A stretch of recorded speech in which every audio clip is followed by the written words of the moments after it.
सरकार बहुत ऋण यहाँ ऋणग्रस्त सरकार ऋण खाई ऋण करी घीओ खाइबा व्यवस्था करुँच 91,000 कोटी 18 मास भितर ए सरकार ऋण कलानी अलगा कथा आयुष डाक्तर तांकर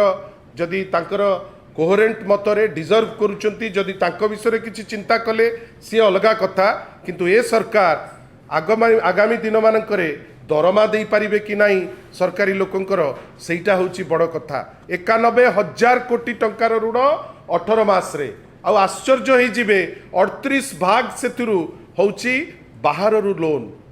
खोला बाजार रु ऋण से आमे को आड़ को गति करुचे सेटा गोटे बड़ प्रश्नवाची किंतु एइटा अलगा कथा जे जदि आपण को गोटे व्यक्ति विशेष बा व्यक्ति समूह पाई किछि निष्पत्ति नहीं सीटा अलगा कथा किंतु सरकार कर आर्थिक अवस्था एते भल नहीं खाली डिंडिम पिटुचंती जे आमे एया करदेबु सेया करदेबु सेया करदेबु याडे कोनोसी जगार ना तलमुंडरे खर्च हो पारुची 1 लाख कोटी सेंट्रल स्तर रे खर्च हो पारिनी रही आमर आज पर्यंत ए सरकार मध्य